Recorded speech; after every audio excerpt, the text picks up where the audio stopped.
श्रीराम समर्थ. श्रोते हो, आपण ऐकत आहात श्री गोंदवलेकर महाराज यांचे प्रवचन. भगवंताचा विसर हेच मोठे पाप. खरोखर भगवंताचे अस्तित्व जिथे पाहावे तिथे आहे.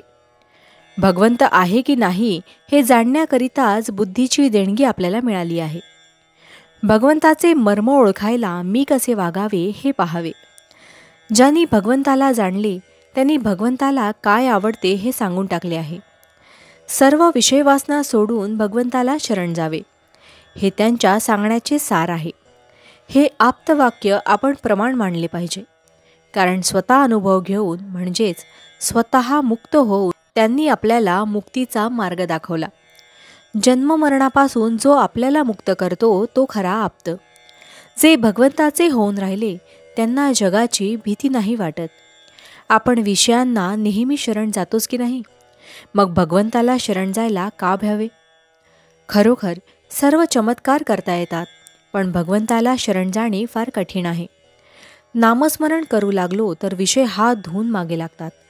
म्हणजे मी आत बाहेर विषयाने किती भरलेला आहे. तथापि काही झाले तरी दृढ निश्चयाने नाम चालू ठेवावे. प्रपंच करीत असताना नाही का वाईट विचार मनात येत?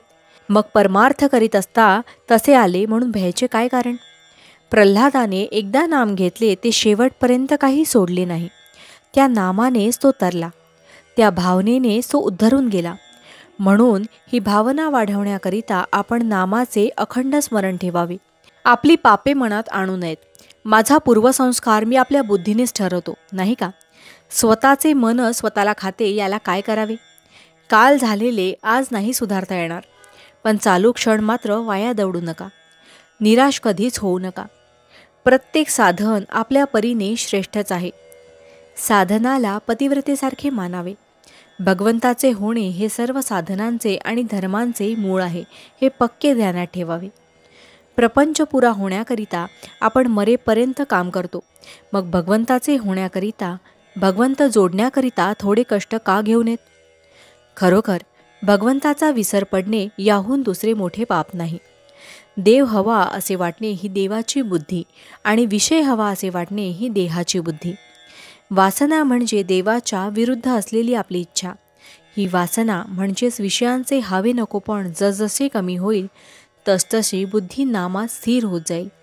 अशा तऱ्हेने तू आहेस मी नाही ही स्थिती जेव्हा नामस्मरणाच्या योगाने आपली होईल तेव्हाच परमेश्वर आपण जोडला किंवा मी परमेश्वराचा झालो असे सार्थपणाने म्हणता येईल.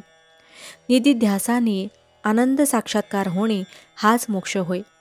भावार्थ: भगवंताकडे एकदा दृष्टी लागली की बाकीच्यांचा त्याग आपोआप होतो. जानकी जीवन स्मरण जय जय राम. महारुद्र हनुमान की जय. समर्थ रामदास स्वामी महाराज की जय. सब संतन की जय. श्री अनंत कोटि ब्रह्मांड नायक राजाधिराज सच्चिदानंद सद्गुरु श्री ब्रह्मचैतन्य महाराज की जय. जय जय रघुवीर समर्थ. आता आपण 13 वेळा नामस्मरण करूया. श्रीराम जय राम जय जय राम. श्रीराम जय राम जय जय राम. श्रीराम जय राम जय जय राम. श्रीराम जय राम जय जय राम. श्रीराम जय राम जय जय राम. श्रीराम जय राम जय जय राम. श्रीराम जय राम जय जय राम. श्रीराम जय राम जय जय राम. श्रीराम जय राम जय जय राम. श्रीराम जय राम जय जय राम. श्रीराम जय राम जय जय राम. श्रीराम जय राम जय जय राम. श्रीराम जय राम जय जय राम. जय श्रीराम.